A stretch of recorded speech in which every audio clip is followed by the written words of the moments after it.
Ahora, leer a Sergio, por lo menos su obra, no es fácil. O sea, el libro no es un libro sencillo de entender. Tiene muchísimas referencias a temas distintos.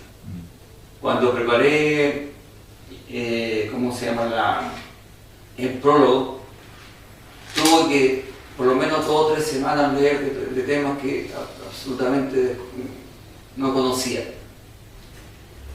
Y eso es algo de que les voy a hablar de la parte central del tema que inspiró la segunda enciclopedia de Tron, y también del trabajo que está realizando con él antes de fallecer, que es como yo lo conocía a él. Pueden haber distintas personas, van a tener visiones distintas. ¿Ustedes se conocen en algún evento literario? Sí, en el lanzamiento del libro Años Luz. En el lanzamiento del libro Años Luz fueron 2 personas importantes. O sea, no es que la tercera persona no fuera importante, pero 2 personas muy destacadas. Que fue Hugo Correa. Hugo Correa fue el escritor más grande de ciencia ficción hasta la nueva generación, por lo menos en el siglo XX.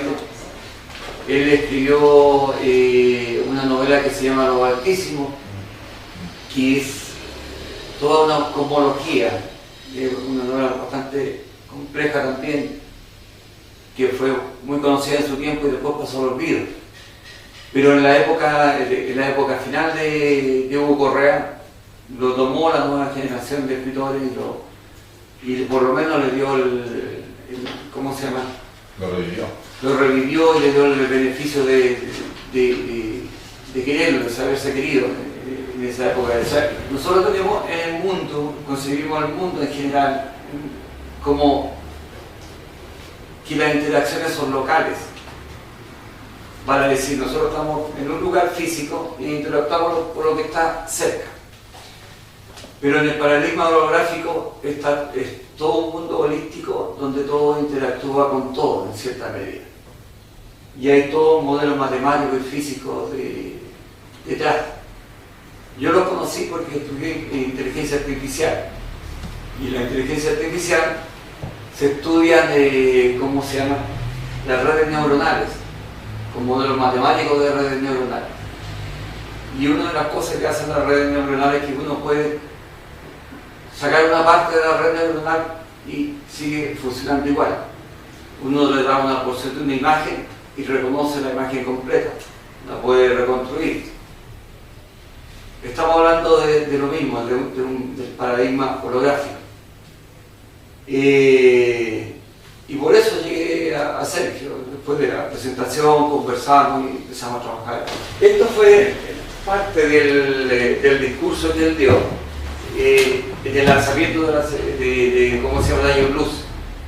En este libro, el libro Años Luz que ustedes ven ahí, es una recopilación de lo mejor de la ciencia ficción chilena desde el principio del siglo XIX. Del siglo XX, perdón. Después se siguió investigando sobre la ciencia ficción chilena del siglo XIX. A mí me tocó también participar en un proyecto para ¿cómo se llama?, memoria chilena, para digitalizar los libros de ciencia ficción. Libros que corrieron de un serio peligro de perderse. A mí me tocó ir a pedir un libro que estaba catalogado desde Júpiter, que estaba catalogado como un libro clásico. Lo pedí y se había extraviado, la biblioteca no lo tenía. ¿La Nacional? La Biblioteca Nacional se había extraviado, estaba solamente la línea del libro. Afortunadamente, gracias a algunos coleccionistas como Roberto Plisco, que tenía una biblioteca enorme de ciencia ficción chilena, se pudieron recuperar libros y se digitalizaron. Y están ahora en la Biblioteca Nacional a disposición del público. Ustedes pueden bajarlo de memoria chilena y están los clásicos del siglo XIX también. Pero estos en particular son los mejores puestos de historia del siglo XX. Y ahí fue invitado Sergio. Y empezó a hablar que bajo sus pies la galaxia giraba como un disco de brillantes. Dice, voy a acercarme un poco para poder leer bien. A esa distancia, Gottfried se refiere a Leibniz, un personaje histórico que son parte de la novela de la Enciclopedia de Tron. Tenía la sensación de haberse convertido en un ser de proporciones gigantescas, capaz de abarcar y tomar puñados de soles en sus manos. Yo que soy una persona, tengo formación de ingeniería, pero también me emocioné de todas estas cosas. Me imaginé el gigante manejando las estrellas y todo eso. Y eso es lo que transmitía ¿cómo se llama? Su discurso. Para mí fue muy impresionante, fue una pasión notable. Y se los traje acá para que pudieran tenerlo, así que se van a llevar la presentación de la forma de escribir las cosas que había, porque usaba la poesía, la mezclaba con la ciencia, con la simbología y todo en función de su obra. Siento que la segunda enciclopedia de Tron, como aludiendo al libro, no es un libro re complicado. O sea, yo me acuerdo de haberlo leído y hay que darle una segunda, una tercera, hasta una cuarta lectura realmente para poder entenderlo, porque ya partiendo de Tron, de Borges, ya es complejo el tema si uno no se interioriza de qué se trata, y de ahí parte como la escritura de él. Haciendo una analogía o una relación con el cuento de Borges de Tron. Claro, y ese cuento es súper complejo de por sí. Y además que el tema de que, por ejemplo, hable de alquimia, la alquimia tiene una serie de lenguaje y una simbología importante que tenés que tener al menos una base de conocimientos sobre el tema de la cábala también. Por ejemplo, si me recuerdo un poco del video de Gustav Meyrink, ¿no es cierto? El rostro verde, el Dominico Blanco, que era un tipo que tenía mucha simbología también metida dentro de su ciencia ficción, que de por sí es muy buena. Sí, es igual. Es bastante complejo de leerlo. Por eso voy a tratar de explicar por lo menos entender, bajar un poco a tierra algunos de los temas que nosotros vimos que tocan con la ciencia. Acá.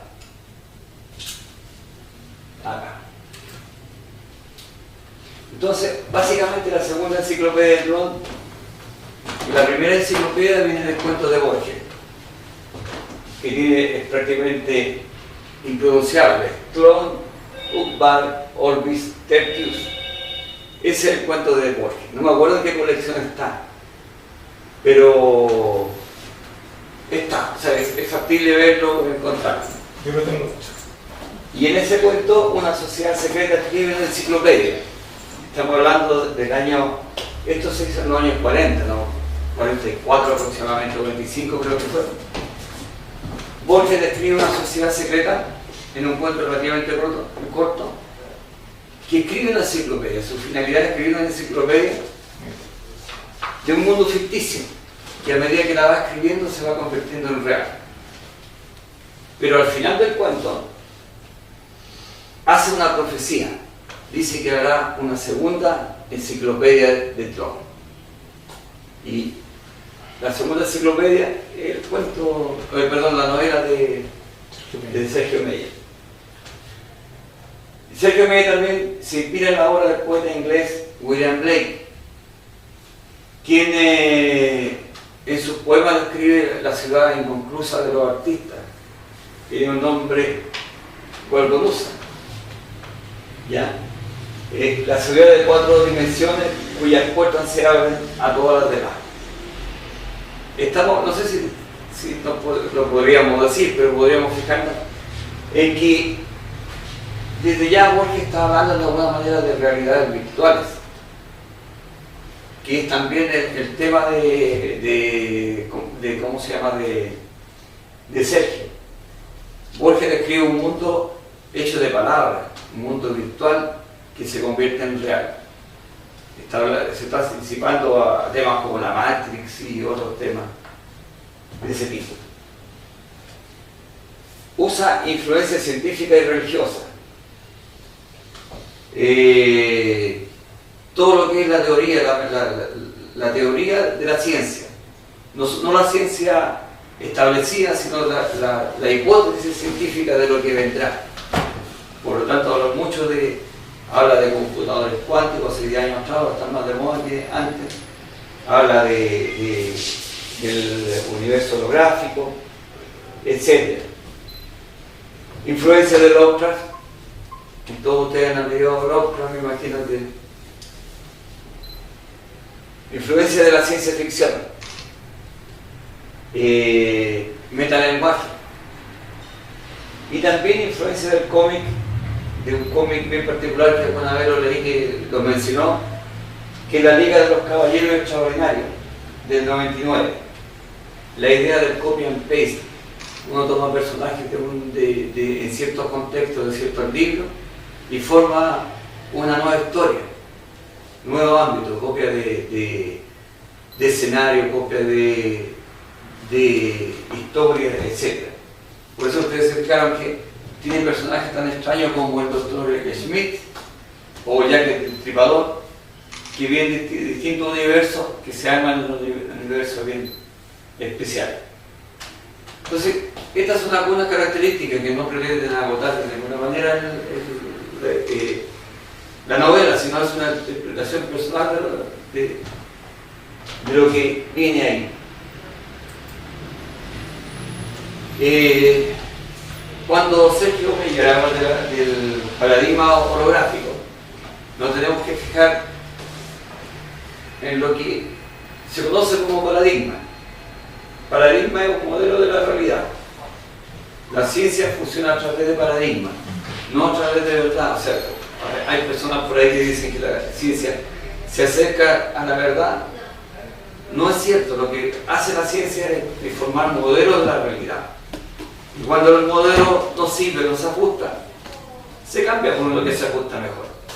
Pero jamás vemos la realidad como tal, sino vemos modelos de la realidad. Cuando hablamos de la física, de distintos términos, matemáticas, etc., son simulaciones del mundo real. Un paradigma es un modelo o patrón de cualquier disciplina científica o otro conocimiento. Hay también en literatura y en otras artes existen modelos. Aquí tenemos, viene de una palabra griega, paradigma, que significa modelo o ejemplo. Pero hay algo importante.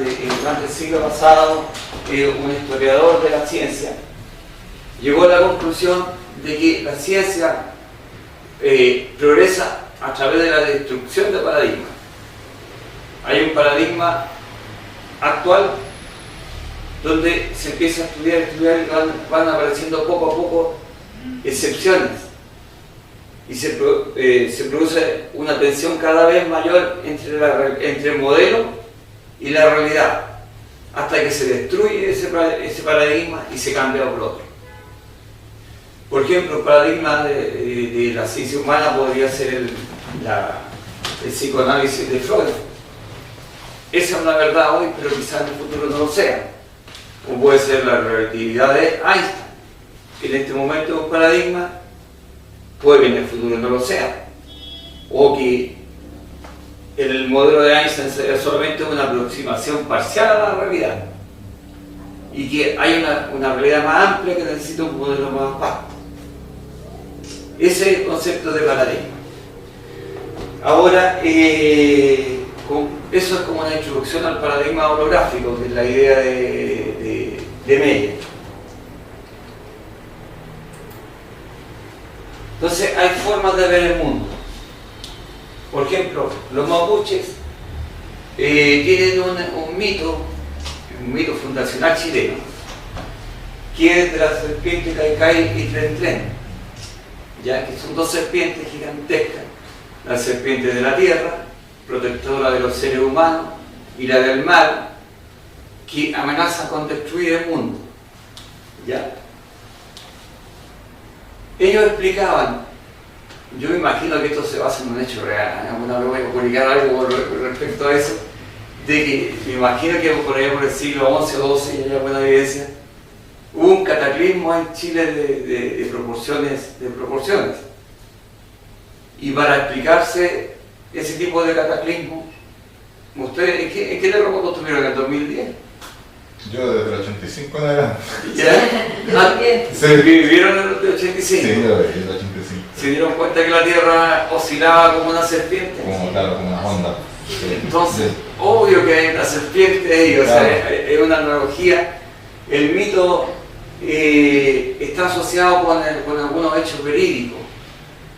Inundaciones, tsunamis, explosiones volcánicas que pueden ocurrir en ciertos cataclismos. Esa es una forma de ver el mundo. Nuestra forma actual es más prosaica, más aterrizada quizás. Pero si ustedes se fijan, la placa continental y la de Nazca funcionan como dos serpientes que se van rozando. De alguna manera es lo mismo, describiendo el mismo fenómeno en forma poética o en forma geológica. Por eso que la cosmología de los mapuches tenían, sí, como dicen, cuando hablan del mito del diluvio, precisamente ustedes también influyen en esta serpiente, ambas partes.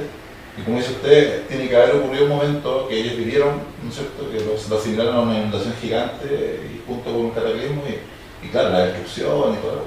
Ahí está. Claro. Sí. Pero no es que esto sea primitivo y esto sea más avanzado. Son formas distintas de ver el mundo. Como visiones, claro. Claro, una forma es poética, la otra forma quizás técnica. Y de acuerdo que también ellos entendían, así eso es básicamente su observación. Pero es notable, a mí me llama mucho la atención de que la así llamada cultura primitiva de repente tiene eventos notables y de pronto tienen tradiciones que vienen de miles de años y que se han repetido oralmente. Por ejemplo, la historia del Rey León es una historia real que ocurrió con una familia en Ghana, una familia real en Ghana, que se fue repitiendo durante por lo menos 500 años de boca en boca y que después desembocó en una historia que se convirtió en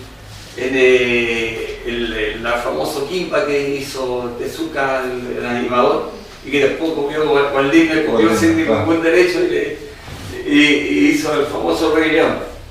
Pero fue originalmente una historia que se transmitió en forma oral. Sí.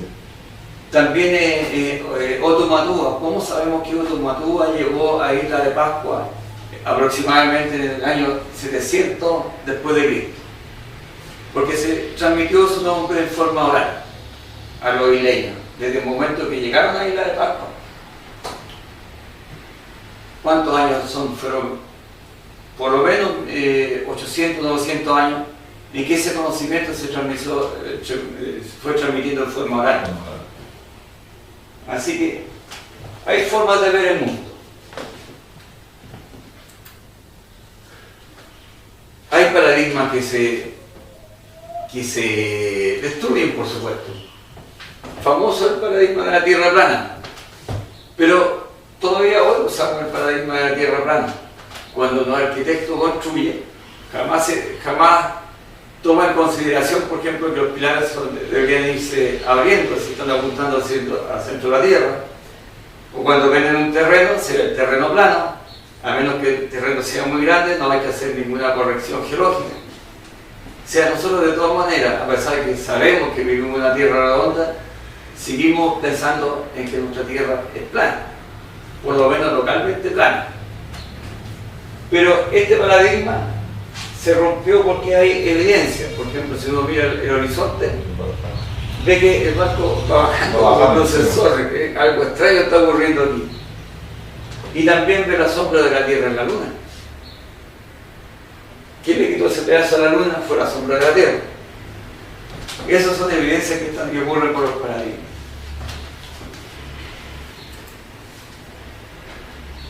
Otro paradigma muy interesante es el de la secta pitagórica. Pitágoras fue el fundador. Yo tengo la teoría de que los matemáticos, no sé si se han fijado que los matemáticos son como un grupo, una secta religiosa que crea sus propias simbologías que se entienden solamente ellos. Sí. Yo creo que parte del problema es que son derivados, hubieron dos derivaciones de la secta, bueno, varias, pero las principales son, hay un lado místico que quizá mi propio concepto desemboca en tendencias como la masonería, por ejemplo, Sí, claro. que una de las ramas viene por la secta pitagórica, y por otro lado hay un lado científico, que esta secta me interesaba mucho las matemáticas, la física y la ciencia en general, y crearon todo un ambiente donde creció ese espíritu de secta, que todavía hasta hoy en cierta medida lo tiene la ciencia, la física y la matemática. Entonces significa que las universidades tradicionales todavía tienen costumbre de actos medievales, como son de paso de iniciación, entrega de diplomas, Sí, claro. uso de toga y cosas muy Una antiguas. serie de formalidades simbólicas, claro. Claro, Sí. es curioso porque se supone que ellos son de algunas áreas de la universidad, son lo más racional que hay, pero siguen teniendo tótems, estatuas, por Claro. ejemplo. Aquí está Einstein, lo ponen en Sí. la estatua ahí. Como los medios, que realmente son bien racionales y terminan haciendo juramentos. ¿Sabes cómo es? Exacto, eso es lo mismo que somos seres humanos, digamos. Sí, Hay cosas hay constantes en los seres humanos. La secta pitagórica creía que el mundo estaba basado en el número entero. Ese fue su paradigma. Pero resulta, de partida ellos investigaron también música, pudieron relacionar las proporciones de las cuerdas con las notas musicales y con la armonía y todas esas cosas. Entonces hicieron mucha investigación, eso podríamos clasificarlo de física, después se convirtió en un elemento básico de la música. Pero todo partía del dogma o del paradigma